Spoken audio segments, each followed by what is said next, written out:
સુબીરના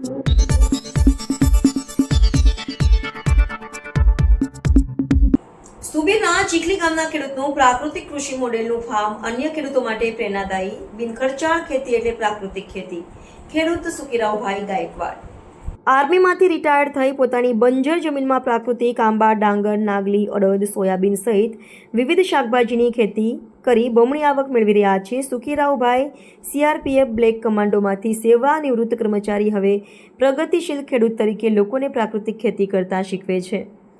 ભારતમાં સૌપ્રથમ સંપૂર્ણ પ્રાકૃતિક કૃષિ કરતા જિલ્લા તરીકે જાહેર થયેલા ડાંગ જિલ્લામાં પ્રાકૃતિક ખેતીનો વ્યાપ ગામે ગામ વધી રહ્યો છે.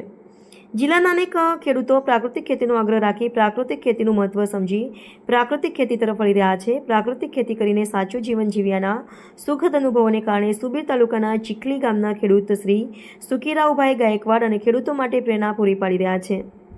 સીઆરપીએફની બ્લેક કમાન્ડો સેવામાંથી વય નિવૃત્ત થયેલા સુબીર તાલુકાના પ્રગતિશીલ ખેડૂત શ્રી સુકીરાવભાઈ ગાયકવાડે પોતાની બંજર જમીનમાં પ્રાકૃતિક ખેતીની શરૂઆત કરી મોડેલ ફાર્મ તૈયાર કર્યું છે. ત્યારબાદ તેઓએ પ્રાકૃતિક ખેતી તરફ વળવાનો નિર્ણય લીધો તેમજ અન્ય ખેડૂતોને પણ તેઓ પ્રાકૃતિક કૃષિનું મહત્વ સમજાવ્યું. તેઓએ પ્રાકૃતિક કૃષિના મુખ્ય આયામો જેવા કે જીવામૃત, ઘનજીવામૃત, નિમાસ્ત્ર, બ્રહ્માસ્ત્ર, અગ્નિમસ્ત્ર જેવા આયામોનો ઉપયોગ કરી ગાય આધારિત ખેતીની શરૂઆત કરી. વધુમાં તેઓ માસ્ટર ટ્રેનર તરીકે પણ સેવા આપી રહ્યા છે, જેમાં અન્ય ખેડૂતોને પ્રાકૃતિક કૃષિની તાલીમ તેમજ પોતાના મોડેલ ફાર્મની ખેડૂતોની મુલાકાત કરાવે છે. શ્રી સુકીરાવભાઈએ ડાંગના પ્રાકૃતિક જિલ્લો જાહેર કરવા તેમજ પ્રાકૃતિક કૃષિ માટે સરકારની વિવિધ સહાય અને યોજનાઓ માટે ગુજરાતના મુખ્યમંત્રી શ્રી ભૂપેન્દ્રભાઈ પટેલ અને રાજ્યપાલ શ્રી આચાર્ય દેવવ્રતજીનો વિશેષ આભાર વ્યક્ત કર્યો હતો. મારું નામ સુકીરાવભાઈ લાનુભાઈ ગાયકવાડ. હું આજથી 7-8 વર્ષ પહેલાં અમે જે ખેતી કરતા હતા એ રાસાયણિક ખાતરથી જ ખેતી કરતા હતા, પરંતુ અમારા જે આત્મા પ્રોજેક્ટ દ્વારા અમને ટ્રેનિંગ આપવામાં આવી. તદ ઉપરાંત અહીંથી વડતાલ લઈ જઈ અને જે અમારા જે મહારાષ્ટ્રના સુભાષ પાલેકર સાહેબે અમને 7 દિવસની ટ્રેનિંગ આપી પ્રાકૃતિક ખેતી વિશે. એ ખેતી વિશે ટ્રેનિંગ લઈ અને હું પોતે આવ્યો, મારા ગામમાં આવ્યો પોતે, અને મેં જોયું કે ખરેખર પ્રાકૃતિકનું મહત્ત્વ શું છે. પ્રાકૃતિકનું મહત્ત્વ અમને આદરણીય અમારા સુભાષ પાલેકર સાહેબે અમને બહુ સારી રીતે શિખામણ આપી, અને એ શિખામણ લઈને હું મારા ગામમાં આવ્યો અને લોકોને મેં પહેલ કરી કે આપણે જે હાલમાં જે રાસાયણિક ખેતી કરી રહ્યા છે એનાથી બચવું હોય.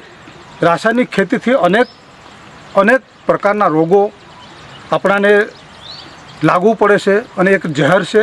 એ ઝેરથી બચવું ને આપણું જીવનશૈલીને સરળતાથી શુદ્ધ ખોરાક ખાવો હોય તો આપણાને પ્રાકૃતિક ખેતી કરવી જ પડે. મેં પોતે જ પહેલાં શરૂઆત મેં પોતે જ જીવામૃત બનાવ્યું, જીવામૃત, બીજામૃત બનાવ્યું, ઘન જીવામૃત બનાવ્યું, અને એના જીવ અસ્ત્રો માટે મેં નિમાસ્ત્ર પણ બનાવ્યું, અગ્નિઅસ્ત્ર બનાવ્યું, બ્રહ્માસ્ત્ર બનાવ્યું, અને છેલ્લું એનું જે તમામ કીટકોનો નાશ કરવા માટે તમામ જે નુકસાન કરતા હોય એનું નાશ કરવા માટે જે 10 પરની અર્ક બનાવ્યો.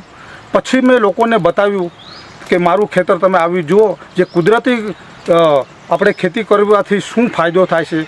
એનાથી આપણી જે જમીન જીવિત થાય છે, એમાં અળસિયા જે મરી ગયા હોય, અળસિયા આપણે રાસાયણિક ખાતર નાખી અને અળસિયા મરી ગયા હોય એ પણ અળસિયા આવી જતા હોય છે. મારા ખેતર આ દેખાય છે અહીંયા જે ડાંગર રોપેલું છે એમાં જીવામૃત, ઘન જીવામૃત જ નાખેલું છે મેં. એના સિવાય કોઈ પણ જાતનું નથી. અને કુદરતી રીતે જે ખેતી હું કરું છું એનાથી મને એવું લાગ્યું કે ખરેખર હું ભગવાન સાથે, પ્રકૃતિ સાથે હું લિંક થયો છું, અપડેટ થયો છું, અને મને એક એવો મહેસૂસ થાય છે કે મા બેટાનો રિશ્તો ધરતી માતા જોડે અમારો થયો છે.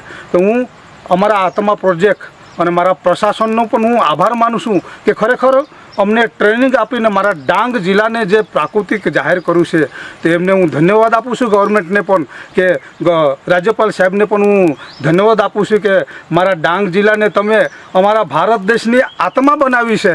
ખરેખર એનાથી હું બહુ વિચલિત થયો છું. અને મારા કિસાનોને, હું ખેડૂતોને હું વિનંતી કરું છું કે તમે આ વસ્તુ હજુ પણ કદાચ બાકી રહી ગયું હોય તો તમે પણ શરૂઆત કરો અને આપણા જે આવનારા ભવિષ્યના બાળકો છે એમનું ભવિષ્ય એક સારું સ્વાસ્થ્ય જાય અને સારું લાંબુ જીવન જીવે એના માટે પ્રાકૃતિક ખેતી કરવાની બિલકુલ જરૂર પડી ગઈ છે.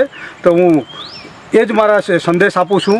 બીજું કે જે પ્રાકૃતિક ખેતીનો મતલબ જ એ થાય છે કે प्रकृति के मूल सिद्धांतों के आधार पर गौ माता के गोबर और गौमूत्र से बिना खर्चा करने वाली खेती का नाम ही प्राकृतिक खेती है. तो सभी किसानों को मैं ये भी बोलना चाहता हूँ वो सब जुड़ जाओ और धरती माता को बचाइए और अपने देश को भी शुद्ध खुराक और अनाज दीजिए. ये मैं किसानों को मेरा ये संदेश है. जय हिंद, जय भारत, जय जय गरीब गुजरात.